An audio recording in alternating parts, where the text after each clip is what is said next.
Hi, this is Racquel Palmese. Welcome to Wisdom Wednesday. Glad to be here with you. What a year this has been, hey? It's kind of drawing to a close slowly. Oh boy, dragging itself to a close in some ways, and in other ways, it's lifting itself as it closes. There's many things going on, many ways to look at all these things that are going on. And here we are facing tomorrow, a day of gratitude. And sink in with me. Let's drop in together. Let's see what wants to come in for us from the stream of consciousness. Take a deep breath with me. Hello, Danielle. Nice to have you here. Hello, everybody that is on board with me this afternoon, or whatever time it is where you live in some part of the world.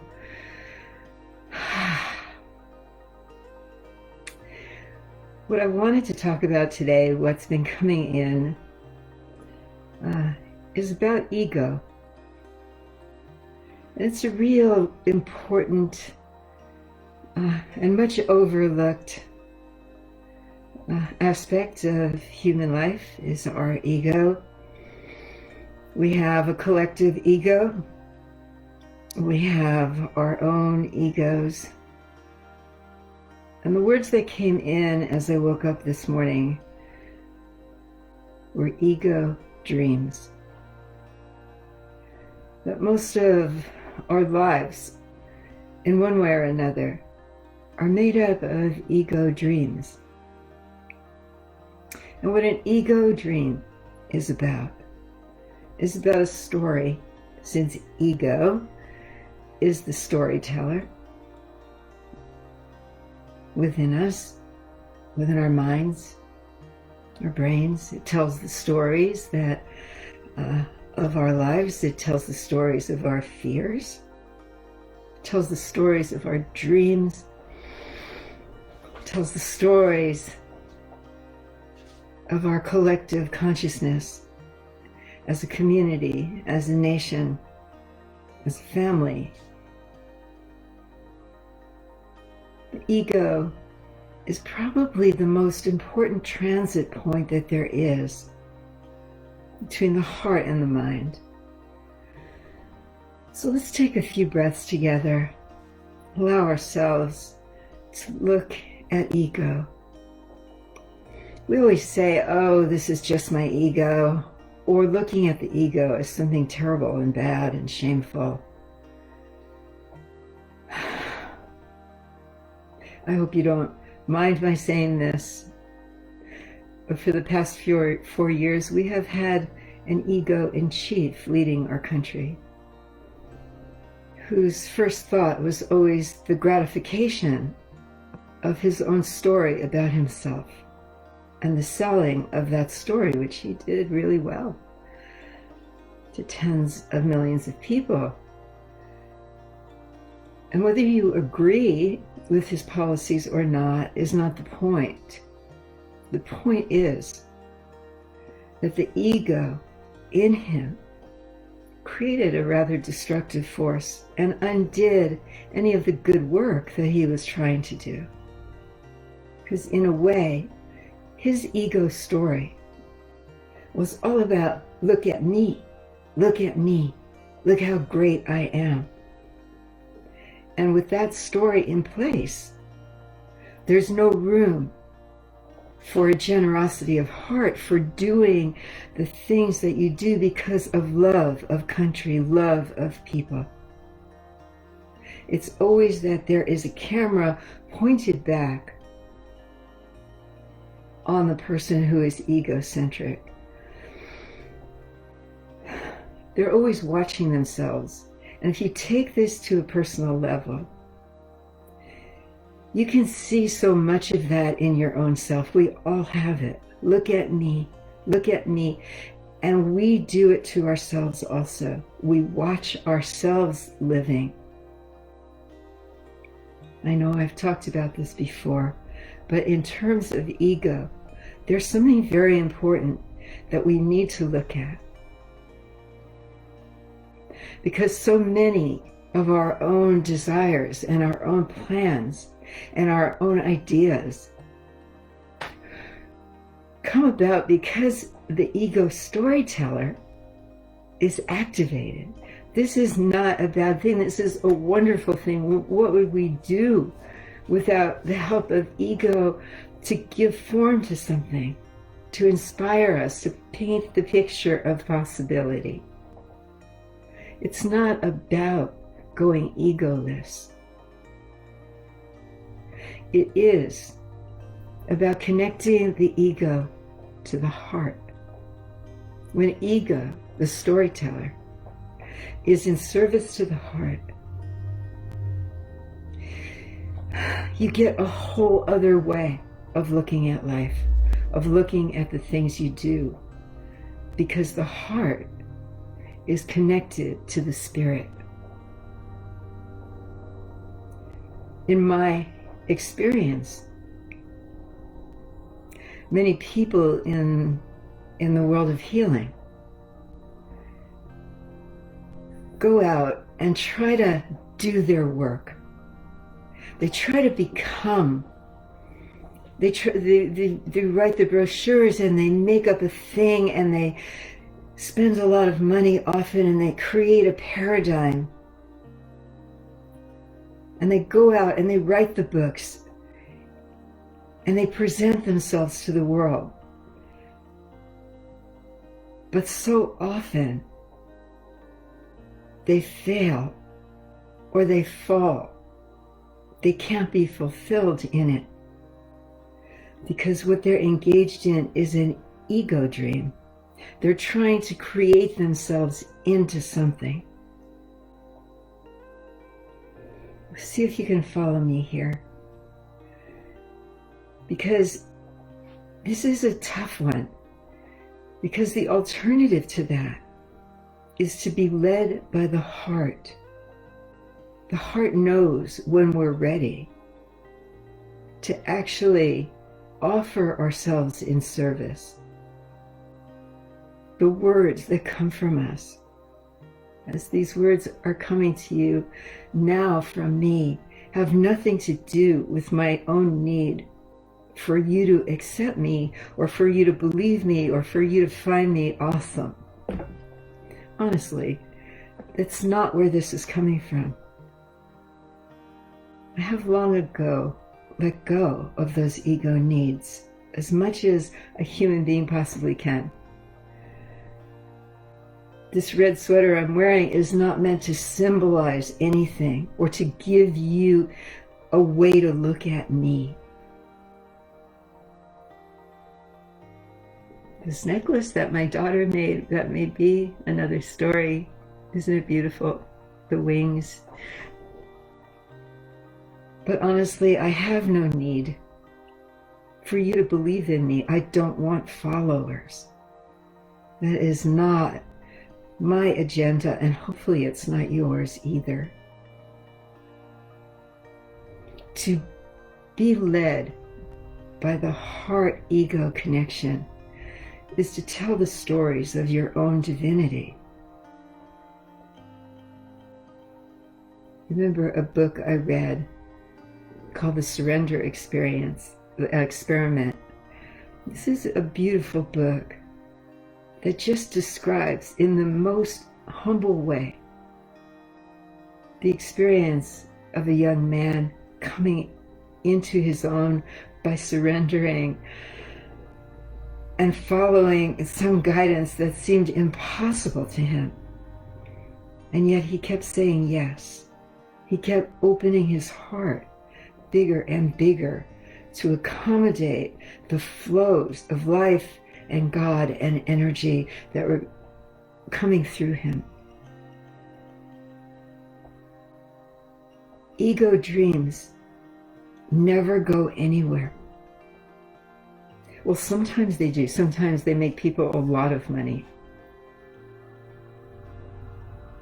Sometimes what they offer has some good stuff in it, But after a while, it all falls flat, and the person may go on and have thousands of followers, and maybe open some hearts and minds in the process.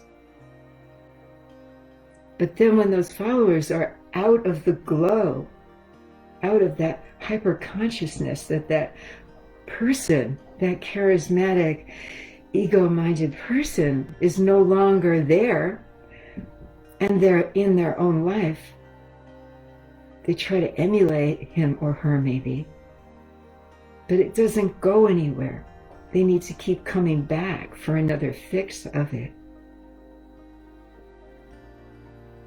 So look at your own life for a moment. Look at your own ego needs.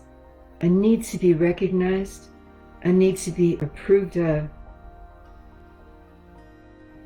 a need to be seen, heard,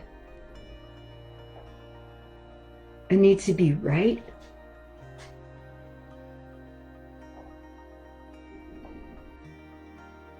Look at me.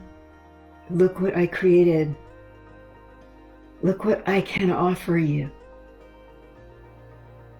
Ego dreams.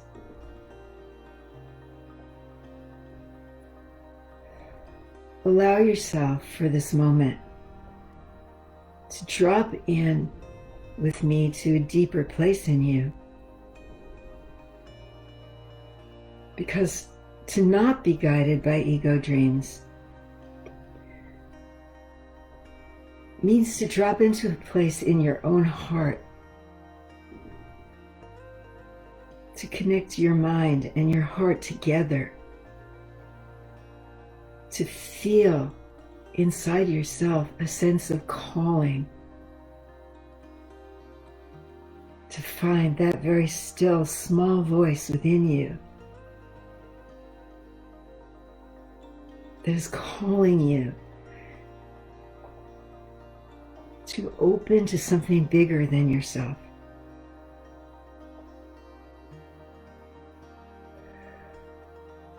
And then to not let the ego in reverse fill you with doubt and stop you. You know when you're motivated by something that's very true to you, because if you let it open, you can't resist it. It's magnetic to you. You know, as hard as it is, and maybe as impossible as it seems to you, to actually go there. You know it's real at some level, at some point, at some time. You will be asked, if you listen, to open yourself, to feel the height and the gravity of what's calling you, to speak from a place that you're not even familiar with, to open to streams of consciousness that and intelligence that are out there or in here, to become your dream so you don't have to make it up. Become your dream so you don't have to fabricate it.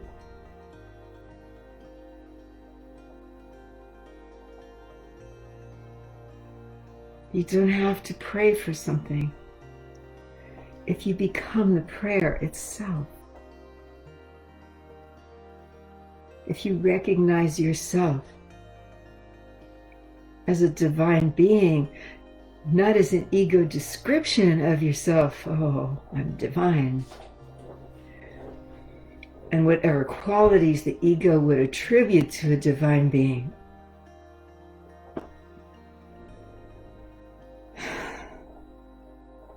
So we can dress like one and act like one. To know yourself as a true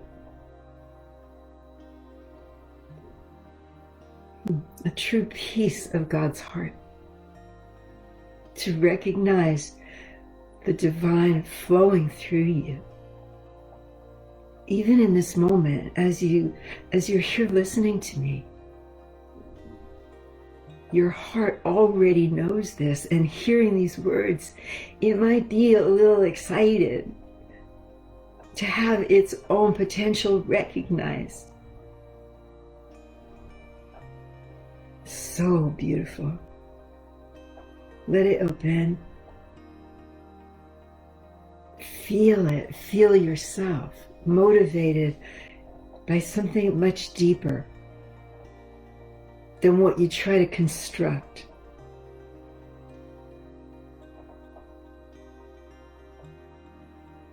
That life and the things you do become an evolvement. That you do them because it's about your own growth. That whatever I am expressing to you right now is enhancing my love of creation and deepening it by presenting and sharing it with you. I have nothing to gain by this except the joy of offering a gift that may be received and may inspire, and if it's not, it's okay too. There are no expectations. There are no needs.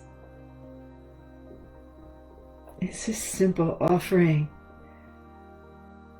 of the divine that flows through me. You have it too. What if you are a business person? And in business, we are so conditioned to compete and create these paradigms. What if the paradigm was about evolvement? What if you looked at your business, your workplace, and you felt a heart connection with it, and you asked for guidance to see where this business was ready to open, what was it ready to evolve to? And it doesn't matter what the business is. These are all vehicles of our own growth. That everything we do, if you look at life this way, in one way or another, can be a vehicle of your growth, or it can be an ego dream.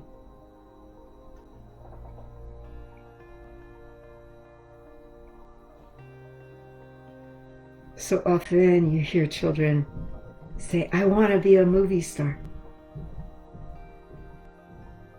I want to be famous. I want to be rich. Their egos are creating stories about them and dreams about their potential futures. This is not a problem. But then there has to be an adult that says, okay, if you want to be a movie star, are you willing to do the work for it? And are you willing to maybe not be a star because you love acting so much you can't help but do it? It's in your blood. It burns you up. Or do you just want the ego gratification of calling yourself an actor because it's cool?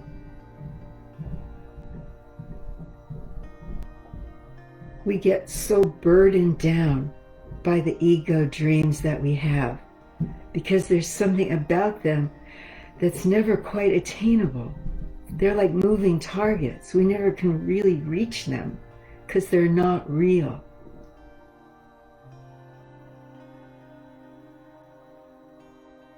What is it that's calling you? And maybe it's in the doing world, or maybe it's in the being world. Who are you being asked to become? Picture yourself.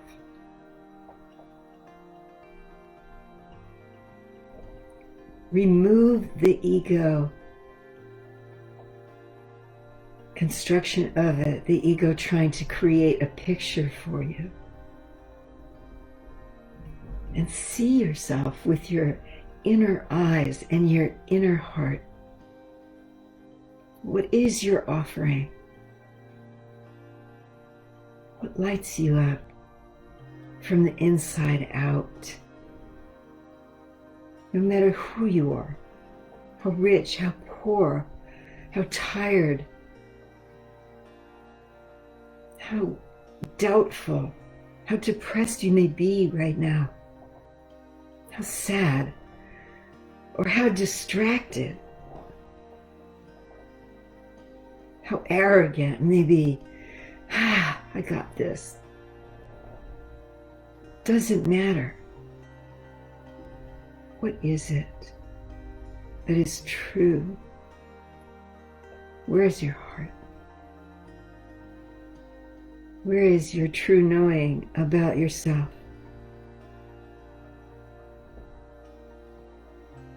Who are you outside of your ego dreams? Now, are you willing to live that true dream with creation, with God, and co-creating every moment, every doing, every offering with creation itself?